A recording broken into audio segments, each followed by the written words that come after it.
Hello बच्चों, नमस्कार। स्वागत है आपका सक्सेस इन हिंदी एकेडमी में। देखिए बच्चों, हमारा जो शुरुआत हमने आदिकाल से की थी और आधुनिक काल तक मैंने तकरीबन पूरा हिंदी साहित्य करवा दिया है, क्योंकि मैंने 5 वीडियो डाली है आदिकाल की और 5 डाली है भक्ति काल की। इसके साथ ही 2 वीडियो मैंने रीतिकाल की डाली है और 3 वीडियो आधुनिक काल की डाली है।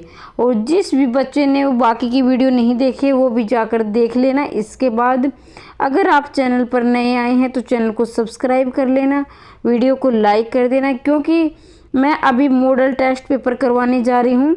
देखिए बच्चों, आप सबकी डिमांड पर ये मॉडल टेस्ट पेपर मैं लेकर आई हूँ।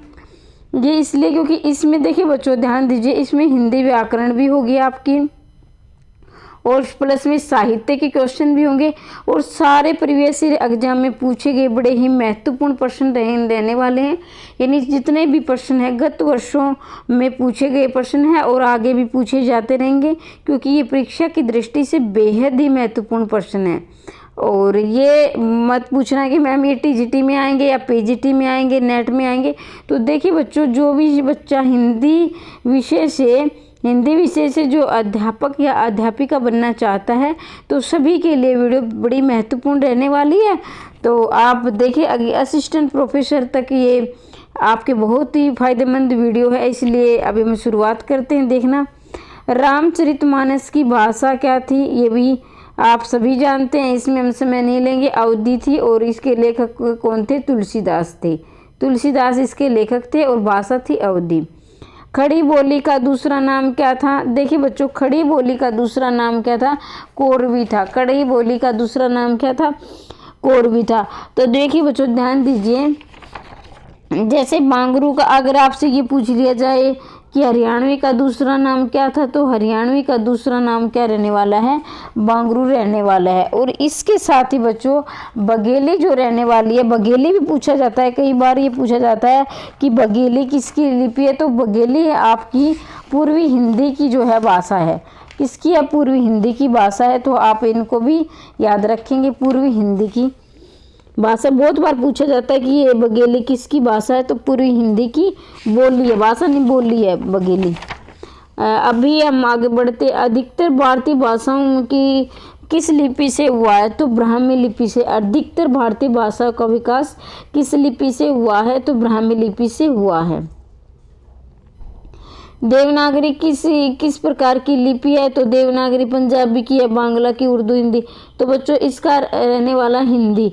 तो देखो, संस्कृत की लिपि, मराठी की लिपि, इनकी लिपि भी क्या है? देवनागरी है। मराठी की लिपि की क्या है? देवनागरी है।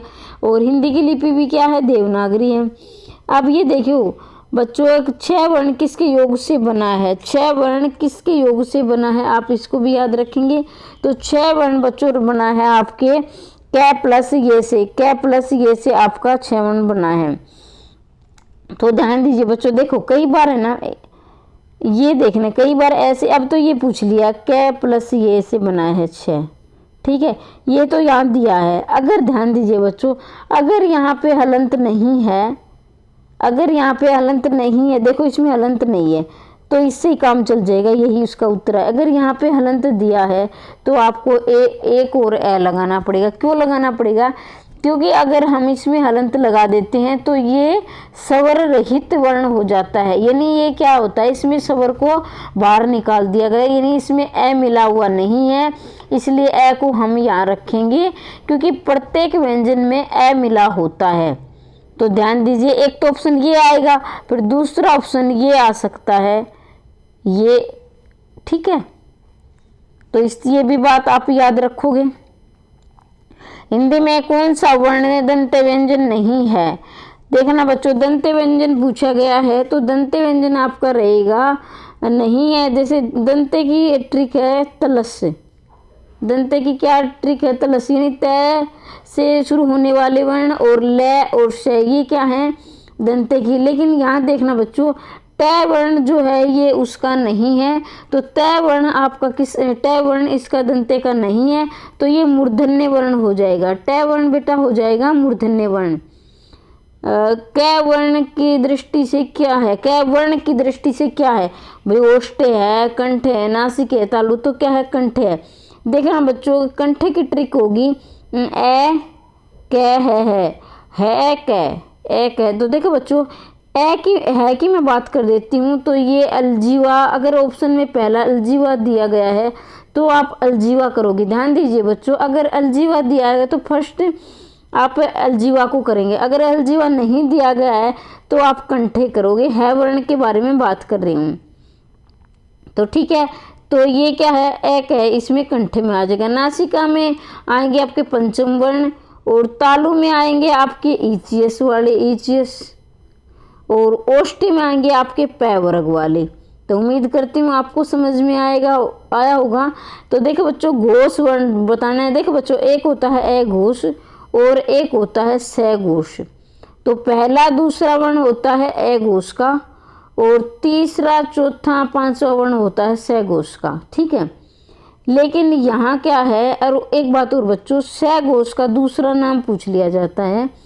स घोष का दूसरा नाम क्या होगा, घोष भी कहते हैं। स घोष का दूसरा नाम क्या होता है, घोष भी। तो ये द वर्ग है, इसमें क्या होगा, घोष वर्ण होगा, ठीक है। देखिए बच्चों, अगर वीडियो आपको पसंद आ रही है तो वीडियो को लाइक कर देना और चैनल को सब्सक्राइब अवश्य कर लेना, अगर आपको वीडियो पसंद आ रही है तो।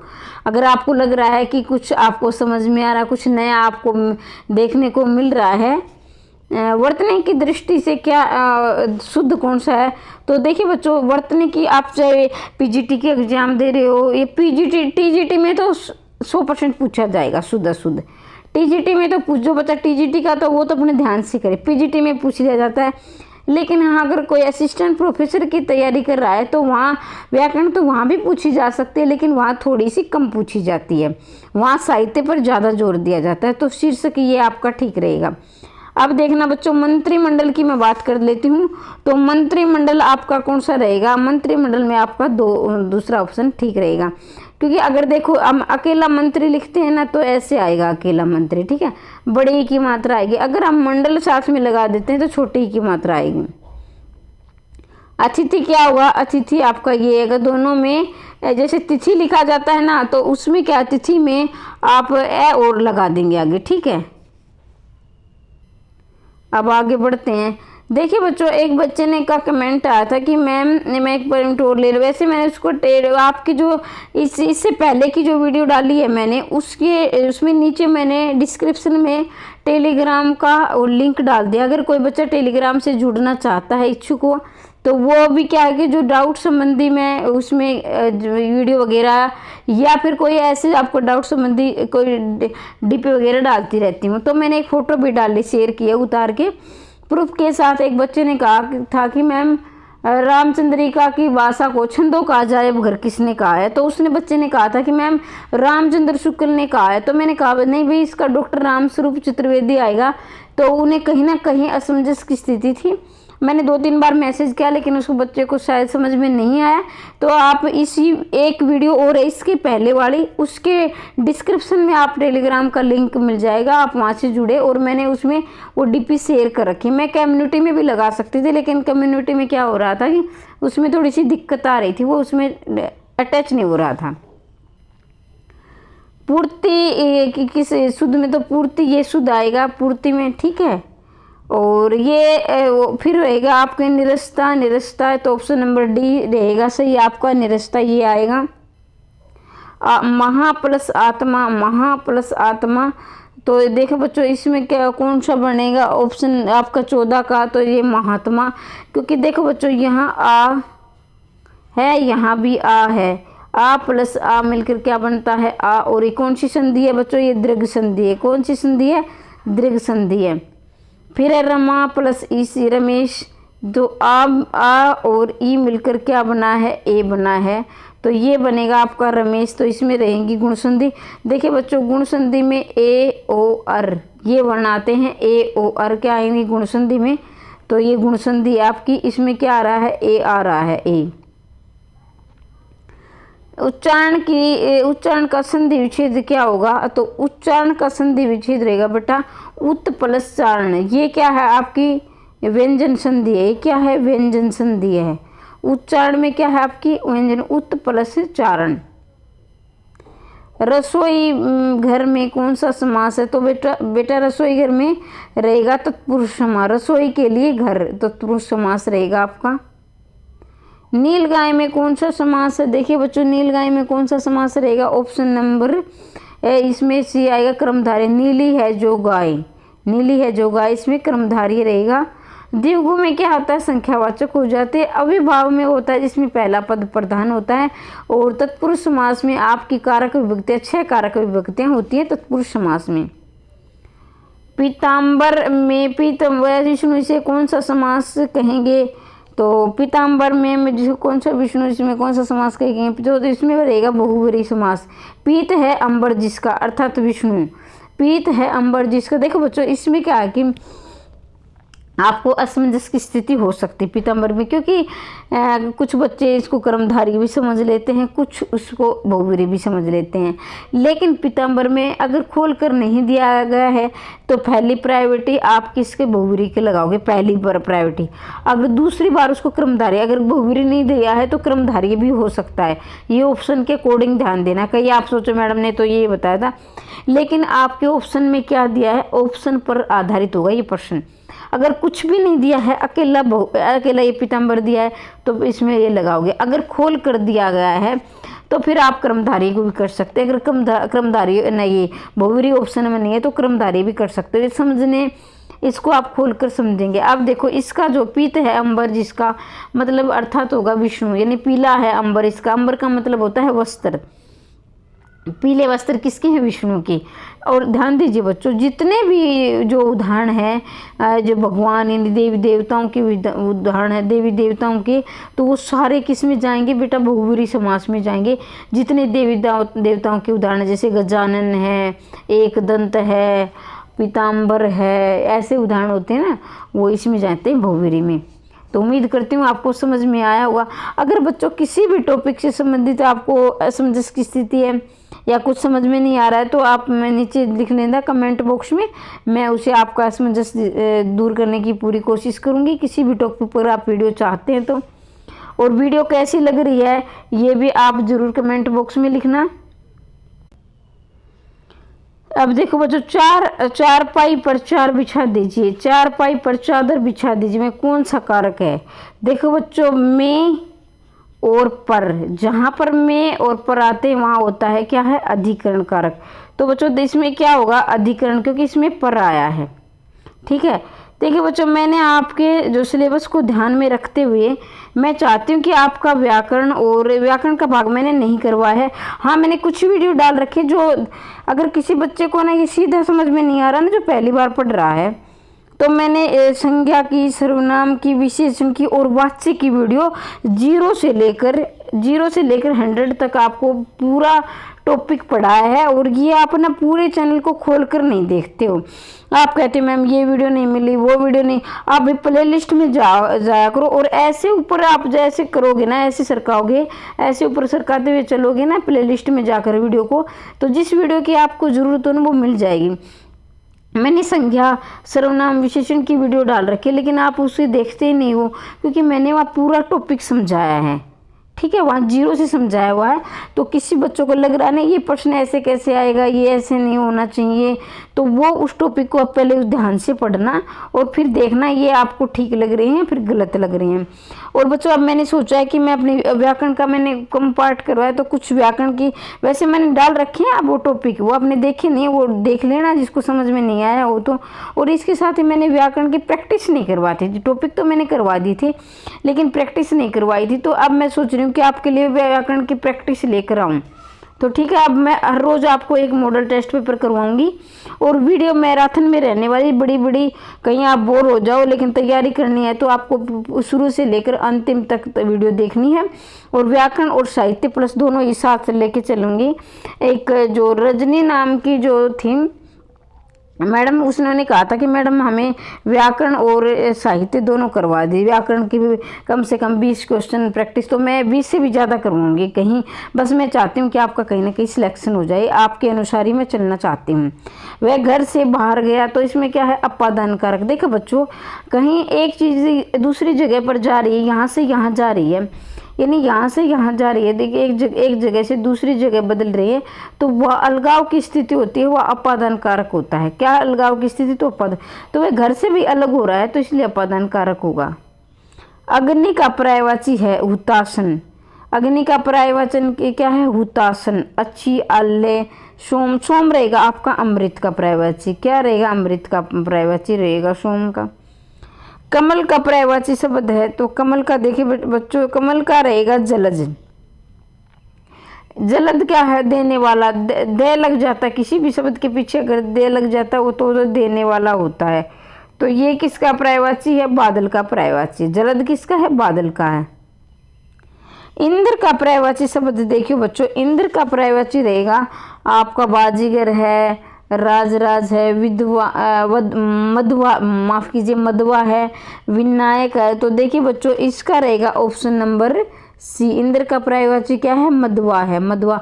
मैं पर्यायवाची की कम्युनिटी में आप लोग वोट नहीं डालते, वो कम्युनिटी में जाया करो, जब चैनल पर जाओगे तो कम्युनिटी में जाकर देखा करो कि मैं रोज आपको 2 पोर्शन लगाती हूँ, एक सुबह और शाम, वहाँ पर प्रैक्टिस किया करो आपके प्रैक्टिस के लिए कम्युनिटी में, और वहाँ अपना एक उंगली से ऐसे दबाकर आपको वोटिंग करनी होती है कि आपको पता चल जाएगा कि आपका पर्सन सही है या गलत है। इंद्र का पर्यायवाची है मधुआ। विनायक किसका है, गणेश का है। और बाजीगर तो आपको पता ही है, घर का पर्यायवाची है। ये नग है, निकेतन है, ईला है, विहार है। तो बच्चों देखो, घर का निकेतन और ईला पृथ्वी का पर्यायवाची हो जाएगा, पृथ्वी का। और नग क्या हो जाएगा, ये उसका पहाड़ का पर्यायवाची हो जाएगा, पहाड़ का। ईला पृथ्वी का, तो इनको भी आप याद रखेंगे। हरिण किसका पर्यायवाची है, हरिण रहेगा मृग का। किसका, मृग। और देखना बच्चों, मृग किसी भी शब्द के पीछे अगर कोई शब्द री से शुरू हो रहा है, किसी शब्द में अगर री आ रही है, तो वो अब सोच लेना कि वो क्या है, तत्सम शब्द है। और जितने भी तत्सम शब्द होते हैं सारे व्याकरण में क्या होते हैं, जितने भी तत्सम शब्द होते हैं सारे संस्कृत के शब्द होते हैं। जो संस्कृत के शब्द है वो सारे तत्सम शब्द होते हैं, इन बात का भी याद रखोगे। उपकार का विलोम क्या होगा, उपकार का विलोम रहेगा बेटा अपकार। उपकार का अपकार। आगत का विलोम रहेगा अनागत। आगत का क्या रहेगा, अनागत। देखो बच्चों, आप विलोम कैसे याद करोगे, आप किसी भी शब्द का पहले उसका अर्थ जानो। पहले आगत का मतलब होता है आने वाला, अनागत मतलब जाने वाला, तो पहले उसका अर्थ जानो। और अर्थ जानकर ही, अगर आपको अर्थ ही नहीं पता चलेगा तो फिर आप उसे रटोगी। पहले आप अर्थ जानो, फिर अपने आप ही उसका उल्टा अर्थ जान जाओगे।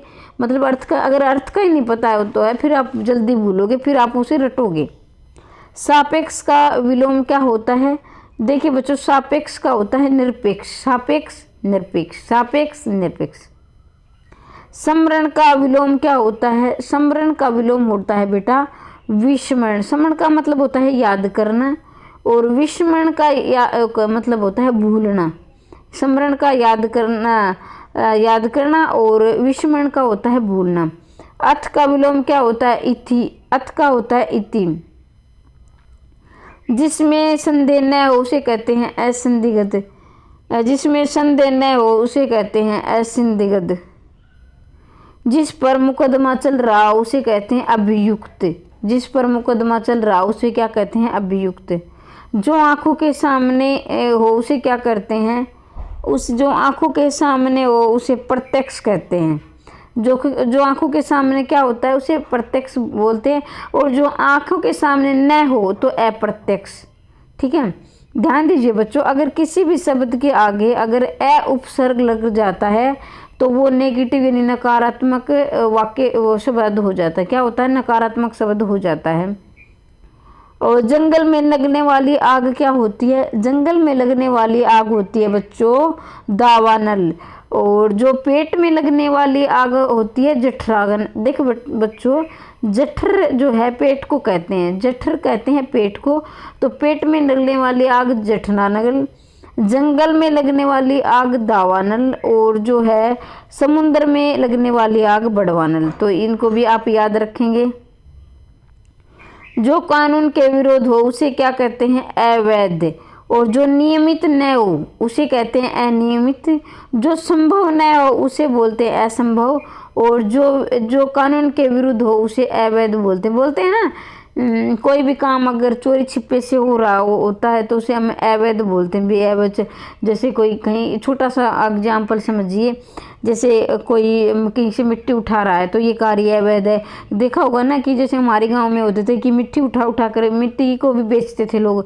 तो एक बार हो गया था कि ये काम कार्य आपका, पुलिस आई तो ये बोल रहे थे कि ये काम आपका अवैध चल रहा है, यानी कानून के विरुद्ध चोरी छिपे आप कहीं ऐसे काम करें तो उसे अवैध बोला जाता है। जो कानून जिसकी सजा मिले उसे अवैध बोला जाता है। मोहन को हिंदी पढ़नी है इसलिए वह शास्त्री जी के यहाँ गया है। कौन सा वाक्य है? मोहन को हिंदी पढ़नी है इसलिए वो शास्त्री जी के, तो भैया ये संयुक्त वाक्य है। देखिए बच्चों, संयुक्त वाक्य वो होता है जो दो वाक्य आपस में जुड़े होते हैं, जैसे इसलिए है, और है, तथा है, एवं है। तो ये क्या होता है? एक वाक्य दूसरे वाक्य से अलग होता है, यानी आश्रित नहीं होता।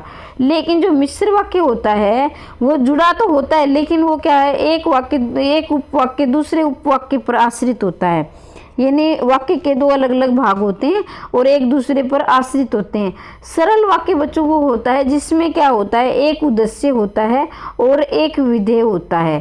कहने का मतलब जिसमें एक कर्ता और एक कर्म होता है, एक कार्य करने वाला होता है और एक कर्म होता है, तो उसे सरल वाक्य बोलते हैं। सत्य बोलो परंतु कटु सत्य न बोलो किस प्रकार का वाक्य है? सत्य बोलो परंतु कटु सत्य न बोलो, तो ये बच्चों है संयुक्त वाक्य। जैसे परंतु से जुड़ा हुआ है, इसलिए परंतु से जुड़े हुए वाक्य क्या होते हैं? संयुक्त वाक्य होते हैं।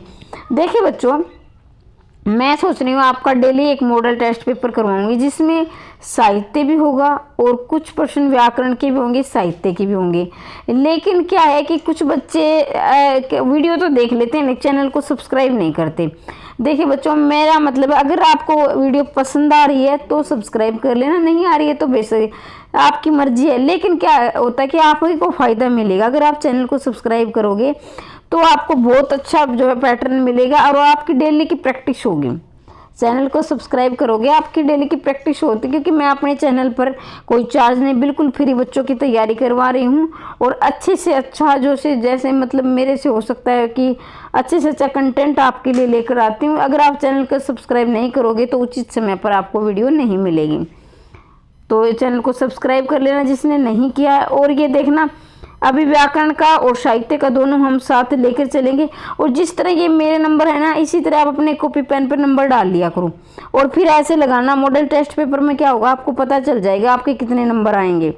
बहुत हद तक आपकी प्रैक्टिस हो जाएगी। कैसे होगी? क्योंकि आप भी इसमें इतने सही हुए, इतने गलत हुए, मेरे पुराने वाले बच्चे जानते हैं, मैं ऐसे ही करवाती हूँ। और आप अगर नए जुड़े हो तो आप ये कर लेना, आपको पता चल जाएगा कि आपकी कितनी तैयारी हो चुकी है, कितनी आपकी तैयारी बाकी है। छाती पर मुंह उधलना मतलब बहुत परेशान करना। देखो भाई, परिश्रम करना तो नहीं होता है, दुखी होना भी, घबरा जाना, बहुत परेशान करना। छाती पर मुंह उधलना मतलब कि बहुत परेशान करना। ये जो हमारे निजी ज़िंदगी में हरियाणा के बच्चे हैं उसको अच्छी प्रकार से जानते हैं, क्योंकि व्यक्तिगत रूप से हमारी दादी नानी ऐसे बच्चों को, जो शरारती बच्चे होते हैं, उनके लिए अक्सर यूज करती रहती हैं, अक्सर ऐसी भाषा का प्रयोग करती है वो। जान पर खेलना का अर्थ है जोखिम उठाना। जान पर खेलना मतलब जोखिम उठाना। क्या है जोखिम उठाना? मतलब एक कठिन कार्य कर जान पे खेलना। कोई वैसे भी आप देखो तो जान पे खेलना क्या, छोटी मोटी बातें होती है भाई। जोखिम तो उठाना होता है, क्योंकि अपनी जान से कोई लड़ जाए तो आसान बात नहीं होती है, जोखिम उठाना होता है। कान में तेल डालना का अर्थ है कुछ न सुनना। कान में भाई कान में आपके तेल भर दें तो आपको कुछ सुनाई देगा नहीं, के लिए हमारे जो मुहावरे लोकोक्तियाँ ये होती हैं। 9 2 11 होने का क्या अर्थ है? 9 2 11 होने का अर्थ है बच्चों गायब हो जाना। 9 2 11 का अर्थ होता है बच्चों भाग जाना, यानी भाग जाना। देखना बच्चों, एक बार आपको ये आपको ध्यान दीजिए, गायब हो जाना है। जैसे आप कहोगे भी 9 2 11 होना, ये भी गायब हो, लेकिन इसका थोड़ा सा अंतर समझिए। दौड़ना, साथ छोड़ना। 9 2 11 मतलब गायब हो जाना, तो ऐसे कि हमें को पता ही नहीं वो कहाँ है, हमें पता नहीं। लेकिन भाग जाना का मतलब होता है एक जैसे कोई ऐसे 9 2 11 इतनी जल्दी 9 2 11 हो गया, मतलब वो इतनी जल्दी चला गया, ठीक है इतना। और दौड़ना का मतलब जो आप प्रैक्टिस करते हो रेस, वो भी हो सकता है। साथ छोड़ना का मतलब किसी की परवाह कर देना। तो ये बारीकी अंतर दिया गया, बहुत महीन अंतर है, उसको ध्यान रखना इन छोटी छोटी बातों का। गांठ में बांधना अर्थात खूब याद करना, कस कर बांधना, बगल में बैठाना, मजबूत बनाना। तो बच्चों इसका आंसर रहेगा आपका खूब याद करना। गांठ में बांधना मतलब खूब याद करना। देखा होगा आपने, जैसे हमारी जो हम कई बार घर में गलतियां कर देते, तो हमारी ये ना, हमारी जब खिंचाई होती थी, हम बचपन में होते थे, तो ये होती ना, हमारी मम्मी बोलती थी अगर तुमने ये काम कर दिया ना तो गांठ बांध लेना, दोबारा ऐसा काम नहीं करोगे, चेतावनी हमें मिलती थी। मतलब कि गांठ बांध लेना मतलब कि खूब याद कर लेना इस बात को, ये दोबारा गलती नहीं होनी चाहिए। देखिए निम्नलिखित गद्यांश के आधार पर प्रश्न दिए गए हैं, उत्तर के रूप में 4 विकल्प दिए गए, इनमें से एक सही और सही का उत्तर करना। देखिए बच्चों ये गद्यांश है, ये थोड़ा सा पीडीएफ में बच्चों नहीं अच्छी प्रकार आया है, कुछ कट गए हैं, और अगली जो पीडीएफ बनाऊंगी तो ध्यान रखूंगी मैं इस बात का पूरी आ जाए। लेकिन आज मेरे से थोड़ी सी गलती हो गई है और आपको ये कष्ट उठाना पड़ रहा है, इसलिए इसके लिए मैं बच्चों में माफ़ी चाहती हूँ, लेकिन अगली पीडीएफ अच्छी तरह बनाऊंगी। जिंदगी के असली मज़े उनके लिए नहीं है जो फूलों की छां के नीचे खेलते हैं और सोते हैं, बल्कि फूलों की छां के नीचे अगर जीवन का कोई स्वाद छिपा है तो वह भी उनके लिए है जो दूर रेगिस्तान से आ रहे हैं, जिनका कंठ सूखा है, होठ फटे हैं और सारा बदन पसीने से तर है। पानी में जो अमृत वाला तत्व है उसे वह जानता है, जो धूप में खूब सूख चुका है वह नहीं, जो रेगिस्तान में कभी पड़ा ही नहीं। आप वीडियो को थोड़ी देर रोक के इसको ध्यान से दोबारा पढ़ लेना। मैंने एक बार इसको पढ़ लिया है, आपका ज़्यादा समय नहीं, हो सकता है किसी बच्चों को अच्छी प्रकार से आता हो, तो मैं दोनों ही प्रकार के बच्चों को साथ लेकर चलती हूँ। लेकिन एक बार मैं इसको बता देती हूँ कि इसका मतलब यही है कि जीवन में जिस इंसान ने खूब संघर्ष किया है, जिसने उतार चढ़ाव देखे, उनसे ये लिया गया है। जिसने सुख देखे हैं और जो गद्दों पर सोया है, यानी जीवन में उसने कोई कष्ट तकलीफ नहीं उठाई, ये उनको नहीं पता है। तो ये इसका निष्कर्ष निकलेगा, कहने का अभिप्राय है। तो वैसे तो देखो बच्चों पीडीएफ में इतने कटे हुए नहीं है, लेकिन ये कॉर्नर में थोड़ा सा धुंधला दिखाई दे रहा है, बस ज़्यादा वैसे दिक्कत नहीं है, वैसे आप इतनी दिक्कत भी नहीं आएगी आप पढ़ोगे तो। ये गद्यांश किसका लिखा हुआ है? देखो बच्चों अगर ये कविता होती तो हम इसको पद्यांश बोलते, क्या बोलते? पद्यांश बोलते। लेकिन ये क्या किसी कहानी नाटक उपन्यास का भाग है तो उसको हम बोलेंगे गद्यांश। क्या बोलेंगे बच्चों? गद्यांश बोलेंगे। तो ये गद्यांश है। और ये किसका लिखा हुआ है? तो बच्चों इसे रहेगा रामधारी सिंह दिनकर का। किसका लिखा हुआ है? रामधारी सिंह दिनकर का। जिंदगी के असली मजे उनके लिए है भाई जो आराम करते हैं, जो परिश्रम करते हैं, जो शहर में रहते हैं, जो पैसे वाले हैं। तो भाई जिंदगी के असली मजे क्या है? जो परिश्रम करते हैं। देखिए बच्चों कहीं आप अपनी नौकरी की तैयारी कर रहे हो और आपको लग रहा है कि हमें तो जॉब नहीं मिल रही, आप तो वैसे ही व्यर्थ में परिश्रम कर रहे हैं, तो पैसे वाले लोगों के असली मजे हैं। लेकिन भाई ये वास्तविकता तो है ही, जो आप परिश्रम कर रहे हो और आपके पास जॉब नहीं है, तो ये सच्चाई है। लेकिन क्या है, जो पैसे ये आपको नहीं करना है, आपको गद्यांश के उसको पढ़ना है और उसी के अनुसार आपको ये लगाना है। क्योंकि देखो बच्चों मैं एक बार थोड़ा ऊपर करके दिखा देती हूँ। जिंदगी के असली मजे उनके लिए जो फूलों की छां के नीचे खेलते नहीं हैं, बल्कि फूलों की छां के अगर कोई स्वाद छुपा तो वह भी उनके लिए जो रेगिस्तान से आ रहे हैं, जिनका कंठ सूखा हुआ है, होठ फटे, सारा बदन पसीने से तर रहे, अमृत वाला जानता है। तो देखा इसमें जिंदगी के असली मजे उन्हें फूलों की छां वाले नहीं बताए, मतलब कि परिश्रम वालों के असली मजे हैं। ठीक है।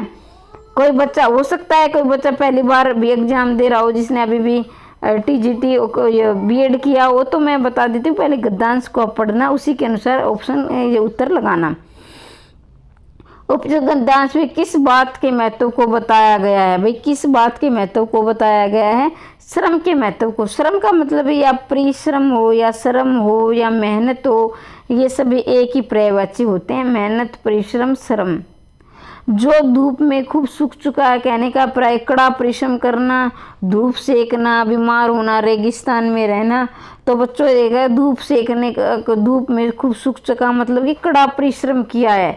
धूप सेकना नहीं कि आप सर्दी में धूप से वो नहीं, बीमार होना भी नहीं होगा।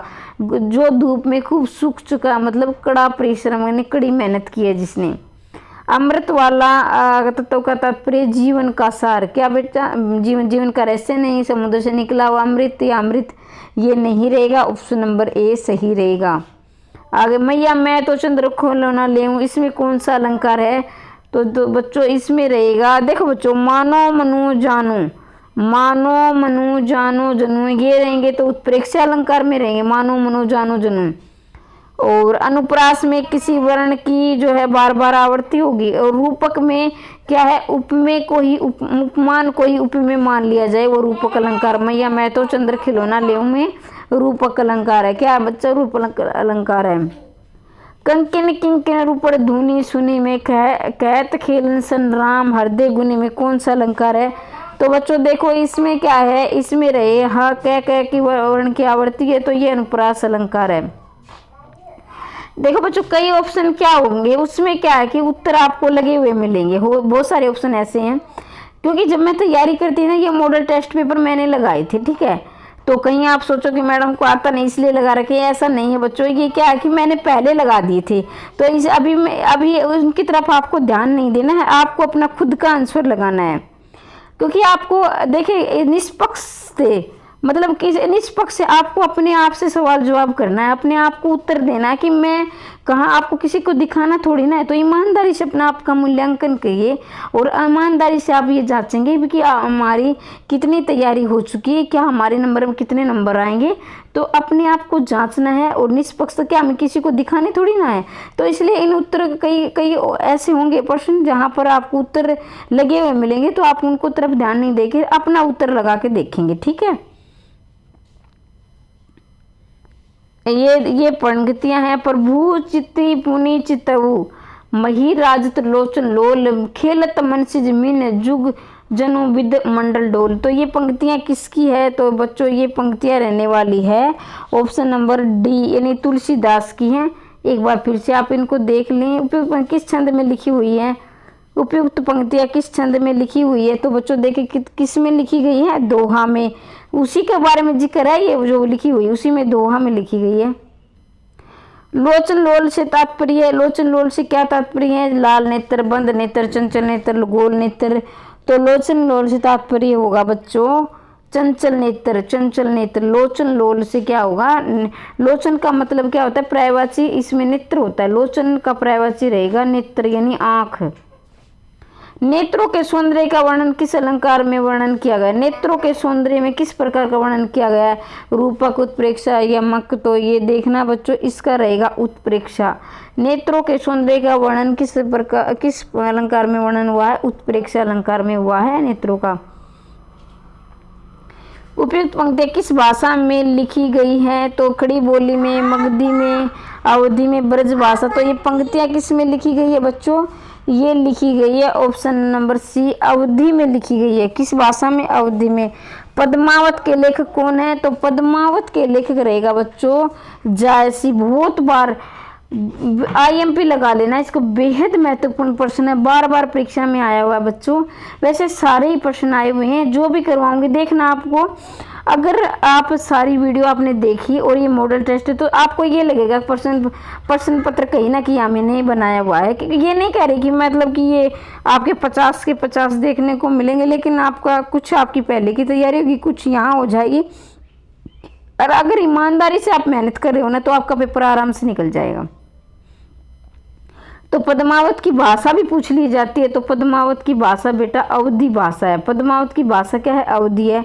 तो ये रहेगी। और निम्नलिखित में से कौन भक्ति काल का कवि नहीं है? मीर खुसरो, रश खान, नंददास, नाभादास। ये प्रश्न बहुत बार आया हुआ है। भारतेंदु युग के कवि कौन से हैं? छायावादी कौन से हैं? प्रयोगवादी कौन? तो बच्चों इनको भी आप याद रखेंगे। इनमें से कौन भक्ति काल के कवि हैं? नहीं है। तो ये अमीर खुसरो नहीं है, बहुत बार पूछा गया है। तो अमीर खुसरो बेटा आदिकाल के कवि है। अगर आपको ऐसे याद नहीं हो रहा ना तो दो ट्रिक बताऊंगी। जैसे अमीर खुसरो क्या है, ऐसे अमीर खुसरो ऐसे आदिकाल, ऐसे अमीर खुसरो ऐसे आदिकाल, इनको भी ऐसे याद रखोगे।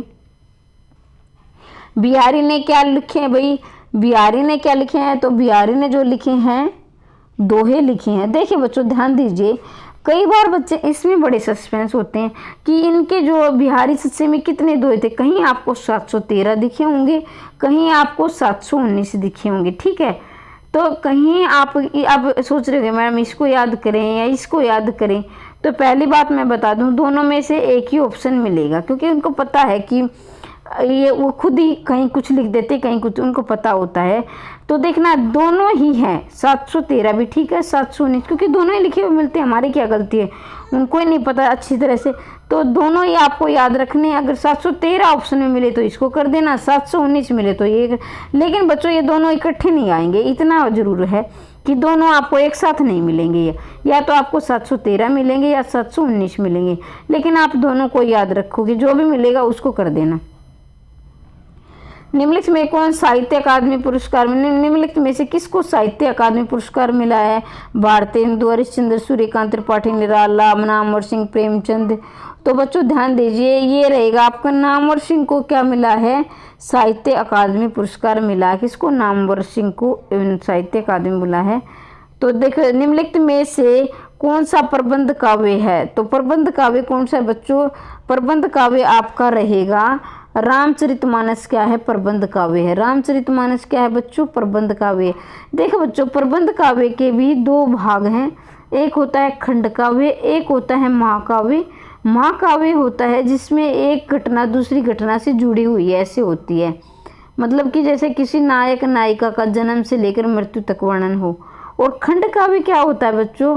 खंड काव्य का ये अलग अलग भाग होता है, इन्हें जीवन के किसी एक भाग पर, मान लीजिए आप कहीं महान व्यक्ति बन गए, ठीक है, मान लीजिए आप कहीं जॉब लग गए, बहुत मोटिवेशनल बन गए, या कहीं ने आप समाज सेवा करते, तो आपके सिर्फ कैरियर का वर्णन होगा, सिर्फ कैरियर का, तो वो क्या होगा? खंड काव्य होगा। भाई आपके बारे में खंड काव्य लिख दिया, भाई इन्होंने इतना संघर्ष किया है और इनको ये इनका कैरियर बना, ये इन्हें समाज सेवा की।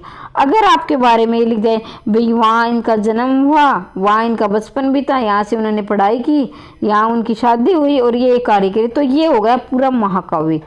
तो उम्मीद करते हूँ कि आपको समझ में आया होगा। मानवीकरण अलंकार किस प्रकार की कविता में हुआ है? मानवीकरण का, तो बच्चों मानवीकरण का हुआ है ऑप्शन नंबर नई कविता में। मानवीकरण का मतलब होता है जैसे प्रकृति की किसी उच्च चीज को मानवता से जोड़ दिया जाए, कि जो किसी प्रकृति की या भगवान की दी हुई चीज को कोई सामान्य चीज से वर्णन कर दिया जाए। आत्मजयी कविता किसकी है? कुंवर नारायण की। आत्मजयी मुक्तिबोध की भी नहीं है, नरेश मेहता की, ये है आत्मजयी कुंवर नारायण की। अब आत्मजयी आप कैसे याद करोगे? बहुत सारी रचनाएं होती हैं, कविताएं होती हैं, कैसे याद करोगे? क्योंकि भाई बड़ा मुश्किल हो जाता है इतनी रचनाएं, क्योंकि एक हमारा परीक्षा का प्रेशर होता है ऊपर से, तो हम गलत करेंगे।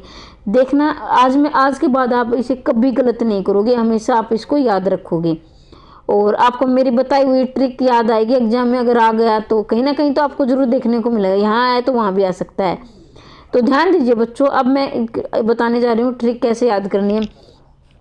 जो कुंवर को आप समझोगे, जैसे आपकी अवस्था कुंवर वाली है, कुंवर को आप समझोगे जैसे जवान जो बच्चे होते हैं ना, जवान ये 20-21 साल के बच्चे होते हैं जिसको कुंवर बोलते हैं। भाई जो शादी से पहले की अवस्था किशोर अवस्था उसे कुंवर बोलते हैं। जवान अवस्था यानी एक चढ़ती हुई उम्र होती है ना, 20 साल के आसपास की उम्र होती है, उसे कुंवर बोलते हैं। तो वो क्या करते हैं? आत्मजय यानी अपने आप पे विजय पा लेते हैं, यानी भाई उनको क्या अच्छा दिमाग होता है, अच्छी जो उनकी अवस्था होती है, यानी एक यंग अवस्था होती है, तो अपने आप पर जय पा लेते हैं, अच्छा कैरियर बना लेते हैं और अपने समाज के लिए अच्छे से कार्य करते हैं। तो आत्मजय अपने आप पर जय पा लेते हैं। कौन होते हैं ऐसे? तो काम कुंवर ही कर सकते हैं, कुंवर नारायण। तो ये आपकी ट्रिक है। वैसे आपको ऐसे याद है तो अच्छी बात है, लेकिन जिनको याद नहीं हो रही उनके लिए बता रही हूँ। पृथ्वीराज रासो किस काल की रचना है? देखो बच्चों पृथ्वीराज रासो की मैंने एक वीडियो बनाई है और आपने वो नहीं देखी है, ये पक्का प्रश्न आएगा। पृथ्वीराज रासो को किसने प्रमाणिक माना है? किसको अर्ध प्रमाणिक माना है, किसने किसको इसको अप्रमाणिक माना है। तो मैंने ट्रिक के द्वारा वो वीडियो बनाई हुई है। सबसे पहले आप जाओगे प्लेलिस्ट में, आपको मिलेगी पृथ्वीराज रासो की प्रमाणिकता अर्ध प्रमाणिकता, तो वो वीडियो आप देख लेना। जिस बच्चे को नहीं आता ये टॉपिक को मैंने करवा दिया है।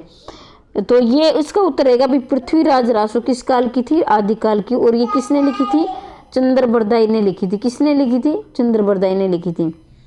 निम्नलिखित किस कवि ने अधिकांश कविताएं ब्रज भाषा में लिखी हैं।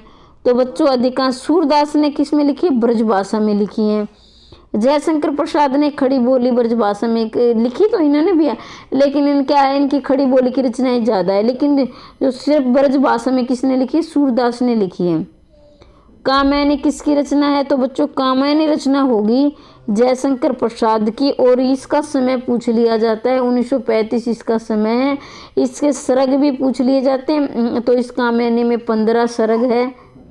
नहीं, चिंता आशा श्रद्धा काम वासना लज्जा, ऐसे आप इनको ट्रिक से याद रखोगे। चिंता आशा श्रद्धा काम वासना लज्जा, ऐसे लय के द्वारा भी इसको याद कर सकते हो।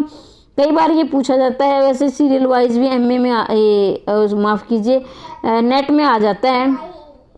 और इसके साथ ये भी आ जाता है कि इनका प्रथम सरग कौन सा है। तो इनका प्रथम सरग है चिंता, और जो इनका अंतिम सरग है वो कौन सा बच्चों, आनंद सरग है। अंतिम कौन सा, आनंद। देखिए बच्चों, किसी बच्चे को अगर ये लग रहा है ना कि मैम हमारा समय ज़्यादा ले रही है, ये प्रश्न एक इसको टिक लगा आगे चल दिए, इसको टिक इसका ये उत्तर आएगा, इसका ये उत्तर आएगा। तो ध्यान दीजिए बच्चों, ये आपके पास बहुत सारी किताबें रखी हैं, अपने घर पर भी तैयारी कर सकते हो आप। लेकिन मेरे करवाने का फिर फ़ायदा क्या है। मैं ये चाहती हूँ कि एक ऑप्शन में मेरे बच्चों के जितने इर्द गिर्द प्रश्न बन रहे हैं मैं सभी क्लियर करवा दूँ। ज़रूरी तो नहीं है कि सिर्फ वही उसमें आए, आपके पेपर में वही आए, उसके इर्द गिर्द वाले प्रश्न भी आ सकते हैं। तो मैं चाहती हूँ, कहने को तो मेरे प्रश्न होते हैं जैसे मतलब कि एक जैसे 4 ऑप्शन होते हैं, लेकिन इस 4 ऑप्शन के चारों तो मुझे क्लियर करने ही करनी है। इसके साथ मैं 2-3 प्रश्न आपको बोलकर भी करवाती हूँ। तो ध्यान दीजिए बच्चों, मैं बार बार बोलती हूँ, ध्यान दीजिए बच्चों। तो मेरे कहने का प्रायः जैसे मैं बोलकर करवाती हूँ वो इनसे भी ज़्यादा महत्वपूर्ण प्रश्न होते हैं, और मैंने अपनी निजी ज़िंदगी में उन प्रश्नों का सामना किया है। तो इसलिए आपको सचेत करती रहती हूँ कि बच्चों ये प्रश्न भी आप ज़रूर याद करें। तो कहीं आपके मन में ये सवाल हो कि मैम हमारा समय ज़्यादा लेती है, तो बच्चों मेरे हर एक बात पर एक प्रश्न छुपा होता है, आप उन्हें इसलिए वीडियो को शुरू से लेकर अंतिम समय तक ध्यान से सुना करो, ध्यान से देखा करो। लेखक में से कौन छायावादी कवि है। तुलसीदास है, सुमित्रा नंदन पंत है, नागार्जुन है, भारत भूषण अग्रवाल है। तो बच्चों छायावादी कवि रहेंगे सुमित्रा नंदन पंत, और नंद दुलारे वाजपेयी ने इसे छायावाद का प्रवर्तक माना है। वास्तविक प्रवर्तक रहेंगे जयशंकर प्रसाद छायावाद के। कई बच्चे यहाँ गलती करते हैं, ध्यान दीजिए बच्चों, आप यहाँ बहुत से बच्चे गलती करें। उन्होंने क्या है, उनके दिमाग में रामचंद्र शुक्ल बहुत बैठा हुआ है। वो कहीं अगर कहीं प्रश्न ये बात तो है कि हर परीक्षा में 1-2 रामचंद्र शुक्ल की आते हैं कथन, लेकिन क्या है कि वो उनको ना कुछ समझ में रामचंद्र शुक्ल लगा देते हैं। अब क्या है कि मैं बताऊँ, एक घटना मेरे साथ ही हुई थी कि उन्होंने मेरे साथ ही, हो सकता है भी मैं उनको गलत नहीं कहूँगी, लेकिन वो क्या बोल रही थी, मैम छायावाद का प्रवर्तक तो है ना मुकुटधर पांडे। मैंने कहा नहीं भाई जयशंकर प्रसाद है। तो उन्होंने कहा नहीं मैम मुकुटधर पांडे को है ना रामचंद्र शुक्ल ने माना था इसलिए। तो बच्चों ये नहीं कि हर जगह रामचंद्र शुक्ल ही ठीक हो। रामचंद्र, आप इस बात के वहम में ना रहें कि मुकुटधर पांडे को रामचंद्र शुक्ल ने छायावाद का प्रवर्तक है तो वही इसका प्रवर्तक होगा, ऐसा नहीं है। मुकुटधर पांडे को रामचंद्र शुक्ल ने छायावाद का प्रवर्तक माना था, लेकिन वास्तविक प्रवर्तक आपको जयशंकर प्रसाद ही लगाना है। क्या लगाना है? जयशंकर प्रसाद लगाना है। और जो सुमित्रा नंदन पंत नंद दुलारे वाजपेयी ने माना था, तो यहाँ छायावादी कवि हो जाएंगे सुमित्रा नंदन पंत। तो उम्मीद करती हूँ कि आज के बाद आपका ये प्रश्न गलत नहीं होगा, ध्यान से देख लिया होगा, ध्यान से सुन लिया होगा। निम्नलिखित में से कौन रचना रामधारी सिंह दिनकर की है? कौन सी रचना रामधारी सिंह दिनकर की है? तो बच्चों ये रहेगी उर्वशी, रामधारी सिंह दिनकर की। क्या रहेगी? उर्वशी रहेगी। और ये देखिए बच्चों ध्यान दीजिए, कुछ बच्चे ना आप ये कहेंगे मैम ये तो जयशंकर प्रसाद की है, कुछ कहीं नहीं रामधारी सिंह दिनकर की। तो भाई बच्चों ये दोनों की है, रामधारी सिंह दिनकर की भी है और ये जयशंकर प्रसाद की भी है, लेकिन जो प्रसिद्धि जो रही है वो रामधारी सिंह दिनकर की रही है। तो इसकी रचना काल में ध्यान दीजिए बच्चों, अब ध्यान से देखना है मैं क्या बताने जा रही हूँ। अगर इनका समय पूछ लिया तो 1961 रहेगा, लेकिन इनको ज्ञानपीठ पुरस्कार मिला था 1972 में रामधारी सिंह दिनकर को। और जयशंकर प्रसाद की भी है उर्वशी, लेकिन वो क्या थी, गद्य पद्य मिश्रित रचना थी जयशंकर प्रसाद की। तो कहीं आप अब कमेंट में लिख नहीं मम्मी ये किसी ने जयशंकर प्रसाद पढ़ लिया तो जयशंकर प्रसाद कहेंगे, किसी ने रामधारी सिंह, ये दोनों की रचना है, इस बात का ध्यान रखना आप, ठीक है। रामलीला नेचू किसकी रचना है? तो बच्चों रामलीला नेचू रहेंगी किसकी, तुलसीदास की है। रामज्ञा प्रसन्न रामलीला नेचू ये इनकी है। रामचरितमानस ही तुलसीदास की है और ये अवधि में रहेंगी, इनकी अवधि में लिखी गई है। चांद का मुंह टेढ़ा के रचनाकार कौन है? भाई भवानी प्रसाद मिश्र, गिरजा कुमार माथुर, गजानन माधव मुक्तिबोध और ये रहेंगे आपके भारतेंदु हरिश्चंद्र। तो इसका उत्तर रहेगा बच्चों गजानन माधव मुक्तिबोध। चांद का मुंह टेढ़ा गजानन माधव मुक्तिबोध। आषाढ़ का एक दिन रहेंगे मोहन राकेश रहेंगे। राष्ट्रीय नाट्य विद्यालय कहाँ है? तो राष्ट्रीय नाट्य विद्यालय है बेटा नई दिल्ली में। ये नया प्रश्न है, इसे आप याद रख लेना, बहुत नया ही लग रहा है। राष्ट्रीय नाट्य विद्यालय कहाँ है? नई दिल्ली में है। रंगभूमि उपन्यास के लेखक कौन है? रंगभूमि उपन्यास के लेखक रहेंगे प्रेमचंद हैं। सर्कस किसका उपन्यास लिखा हुआ है? तो सर्कस रहेंगे संजीव का। सर्कस किसके? से सर्कस, से संजीव। सर्कस उपन्यास भी आप याद रखोगे। सर्कस ये हो सकता है ये प्रश्न आ जाए भी सर्कस निबंध है, नाटक है, कहानी है, क्या है? तो सर्कस क्या है? उपन्यास। किसका है? संजीव का। आकाशदीप कहानी के लेखक कौन है? तो आकाशदीप कहानी के लेखक रहेंगे भगवती चरण वर्मा, जैनेन्द्र, जयशंकर प्रसाद, अमृत राय। तो इसके रहेंगे जयशंकर प्रसाद है आकाशदीप की। इनमें से कौन सी पुस्तक रामचंद्र शुक्ल द्वारा लिखी गई है? यमगाथा, निबंध, साहित्य, हिंदी साहित्य, कविता के प्रतिमान। तो रामचंद्र शुक्ल द्वारा लिखी गई जो है वही पुस्तक है, तो ये रहेंगे आपके ऑप्शन नंबर सी, हिंदी साहित्य का इतिहास रामचंद्र शुक्ल ने लिखा है। हिंदी साहित्य का। कविता के नए प्रतिमान और कविता के प्रतिमान ये भी पूछी गई हैं कई बार। नामवर सिंह ने अधिकांश क्या लिखा है? कविता, कहानी, आलोचना।